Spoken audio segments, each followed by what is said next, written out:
Alright, Dynamite Delight. This video is not going to take long because of one reason only. Nothing happened except for one thing. One thing happened on the show.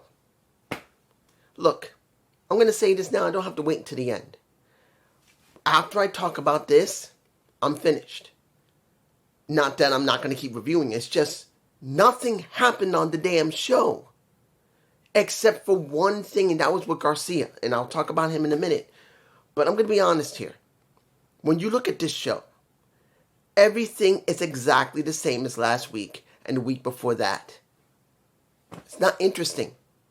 Not saying that the matches are bad. I want to make this crystal clear to anyone who's watching this video. I am not talking about the match quality or what they do in the ring. I'm not. But if you're going to be honest here, there is nothing going on with AEW. Nothing. And that is the problem with creative. If you care about straight matches, watch amateur wrestling. Watch indie wrestling. They don't have much story there. They just do straight matches. And that's what we have here. Straight matches with almost no story. And you got to understand, people want more than just straight matches. This is not about the quality of the matches. It's that there's nothing behind them. Look at the beginning. We get Josh Alexander versus Hangman Page. Why? Now you're going to say, well, what about Kyle Fletcher? That's the reason why. Then why wasn't it at the end of the show? Why was Hangman Page, who is the champion of the damn company, opening the show with Josh Alexander? And understand, I've reviewed Josh Alexander in Impact Wrestling for years. He's a great wrestler. Doesn't mean he's very good when it comes to doing promos or anything. He's not very good at it. But it doesn't mean he's trash. But since he joined, the only thing he's done is be muscle for the Don Callis family. He's done nothing on Dynamite and probably less on Collision. I don't even know if he's gone even to All H. But there's nothing there. Nothing. The only thing he had going for him was working with Kateska, and it seemed to be somewhat interesting, but they never did any promos with him. And then after he got hurt, then he came back. They have done nothing with him. No promos. No story. He doesn't talk. He's boring. And Josh is not that bad of a guy. He can be interesting if you put him in the right storyline, and there's none. He has his match against the champ in the opening of the show. And understand, there's nothing wrong, and I want to make this clear because people say, oh, you can't have the top dog in the opening show. Yes, you can. If you book it right with a good story. There is none. There is none. There's no story. Why are we working with Kyle Fletcher when you should still be working with MJF? And that's the thing. After the match was over, Kyle talked all right. Hangman didn't talk too badly. But this is not about them. What happened to MJF? MJF still has the contract. Why are we not working with MJF and Hangman Page? Why are you doing it now with Kyle Fletcher and Hangman Page? And now, after that's done, we see a promo from what? You see MJF talking about wanting to get his hands around the neck.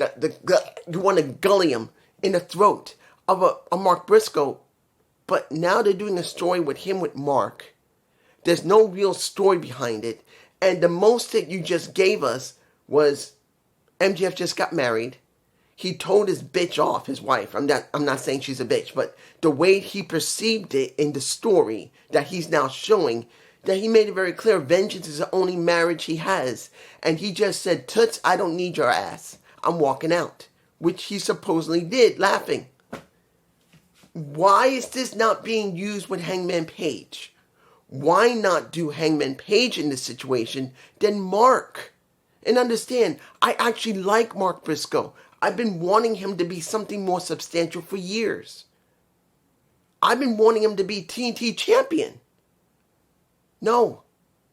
And now we still know he's working with MJF. MJF wants to work with him, but MJF should be working with Hangman Page and doing something with the damn contract and ending the story that they got with the damn contract going into All Out. But now they're doing Kyle Fletcher. Makes no sense. There's no story behind it. Next, we get a match that I'm like, why? And I'm angry. Emi Sakura, who speaks English. Mercedes Moné, who speaks English. Alex Wimza, who speaks English. Riho, who doesn't speak English. Do you know what they all have in common? Their booking sucks. It's not about Wimza, Monet, and Sakura being able to speak English. They don't give them any storylines to do anything with that speaking ability. They say Riho is still having an issue with her teacher. When did we see that? 2 years ago? There's no story now. She just came back. She's supposed to be dealing with Mercedes. In the match, Riho managed to win. But then it's like she pinned Emi Sakura, where you heard Excalibur saying Sakura managed to tap out Riho when Riho tapped out Sakura. And now you're going to be getting, well, guess what? You're going to be getting a Riho dealing with Mercedes Moné when there's barely any time to build a story, which there is no story. We don't get any words from Emi. We don't get any words from Rio. When you look at Alex Wimzer, she means nothing. It's empty. And then we get the match between two guys that should be doing a match at All Out.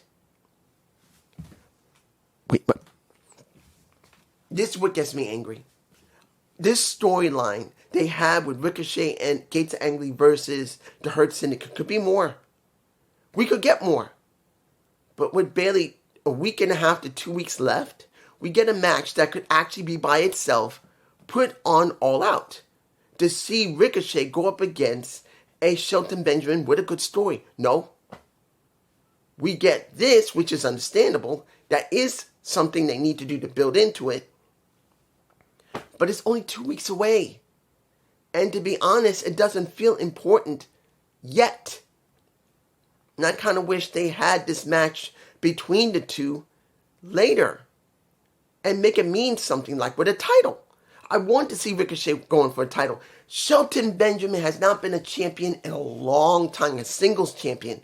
I would love to see him as TNT champion. Or better yet, I would love to see him as a world champion. Yes, I know you're going to say, well, what about Bobby? Bobby has been world champion wherever he's gone. I want to see Shelton as a world champion. Shelton should be a world champion.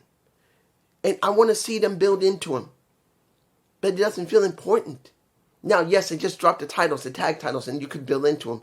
But I don't even believe they're going to do that. So seeing this match does go somewhat with their story. But it feels like it needs more time to develop. You know why? This damn build story. Now, what do I mean by that? They're doing this story where Ricochet is still pissed off that he did not get into the Hurt Syndicate over a year ago. Or near a year ago. Didn't we just do something with MJF?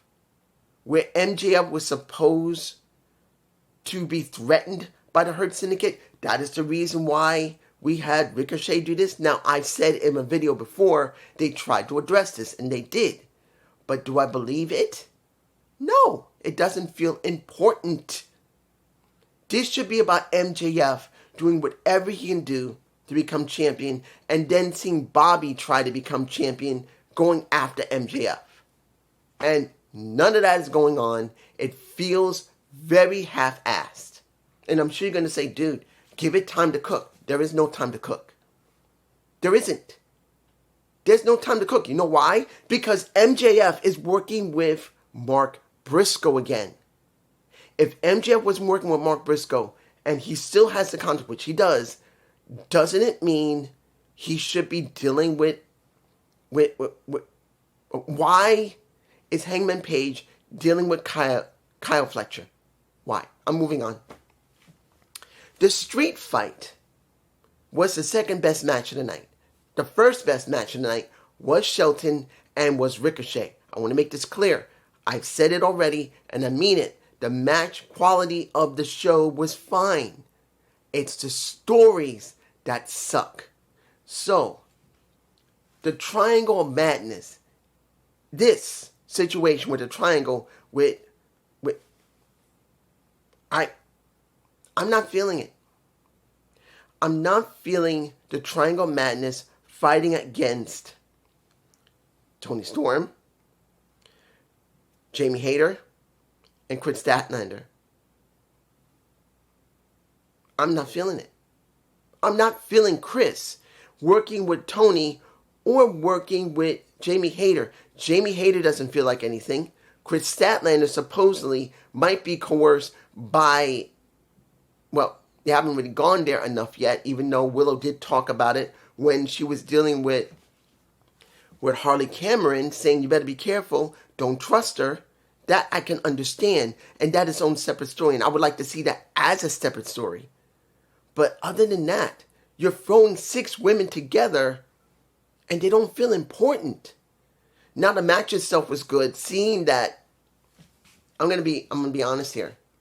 Seeing that the staple gun was using real staples, and that we saw I think I might put a picture in my face of Storm getting staples in her titties. And I'm like, okay? She got tittified.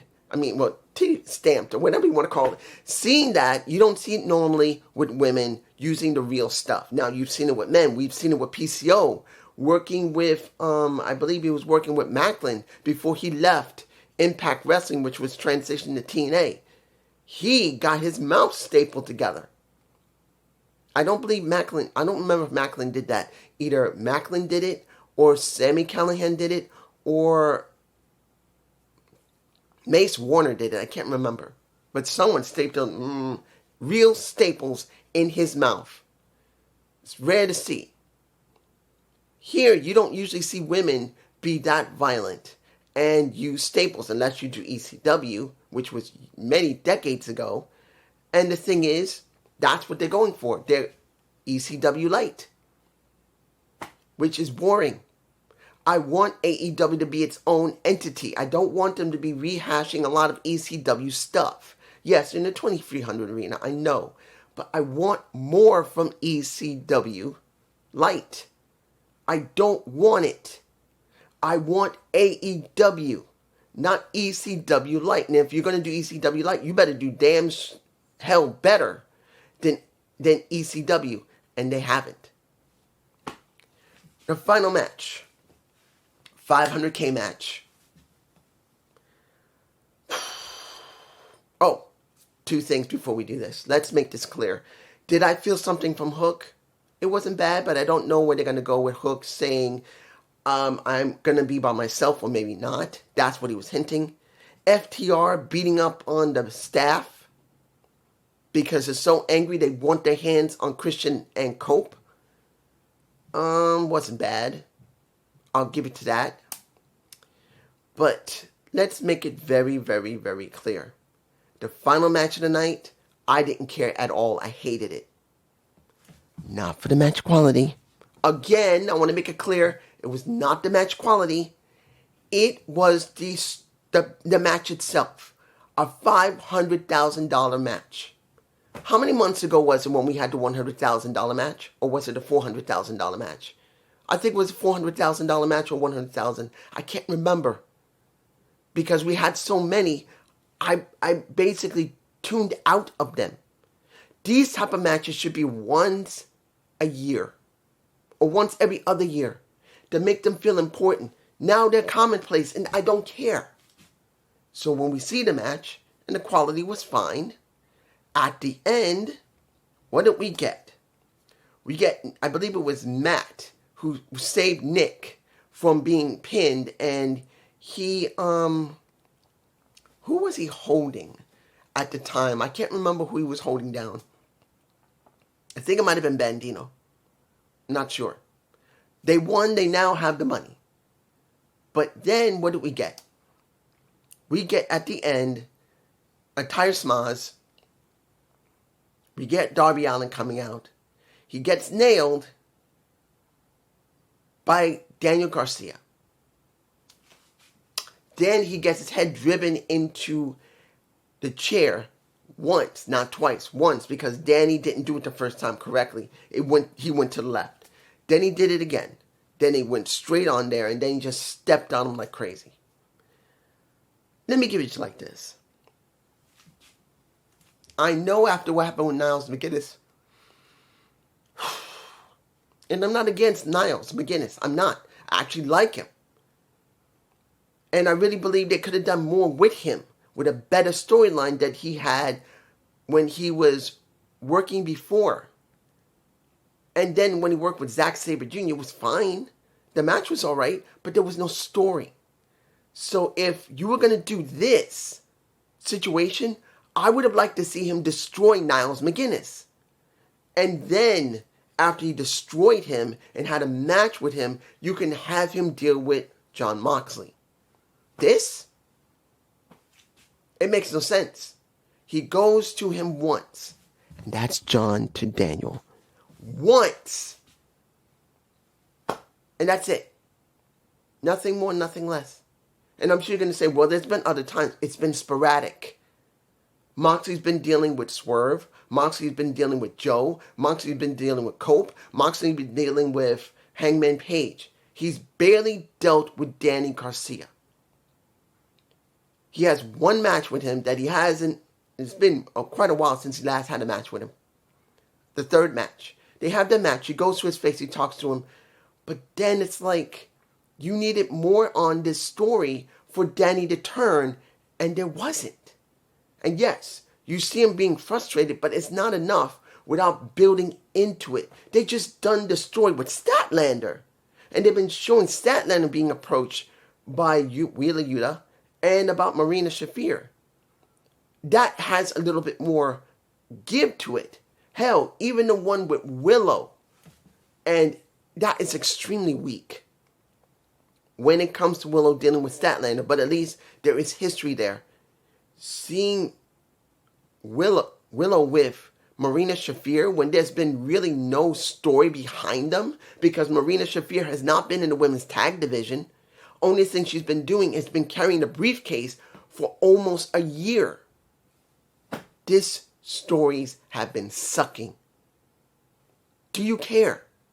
I'm making this clear. I know there's going to be people, and I know one person who's going to say, dude, it was a great show. I'm going to tell him, where was the story? You know who you are. You know who you are. You know who you are, that you last said the show was good. As I said before, you can love a bad movie. There are movies that I love to death, and they're terrible movies. Anybody else would say this is a bad movie. You can love a bad movie, but it's good to at least be honest and say it's a bad movie. The booking is bad. Emi Sakura can speak English. Why haven't they done any storylines with her? Rio, she only just came back after months, and now you're throwing her at Mercedes Moné. Why? Without a story. Just because she's a former champion doesn't feel important. You opened with Hangman Page and Josh Alexander. Why wasn't this match at the end of the show where you can make it important about Kyle Fletcher if you were going there, which you shouldn't, because you should be dealing with MJF. But MJF is dealing with Mark Briscoe, which makes no damn sense. And now MJF says, and I quote, I told my wife Toots, you're nothing. Well, not quote, semi-quote. You're nothing. My rage, my passion, everything, it's already been married to somebody else. To that. You see, I'm talking scrambled because that's how the show felt. The storylines you should be doing, you're not. The storylines that should have been done are not being done. And there are people that just make no sense. But it's just me. Peace.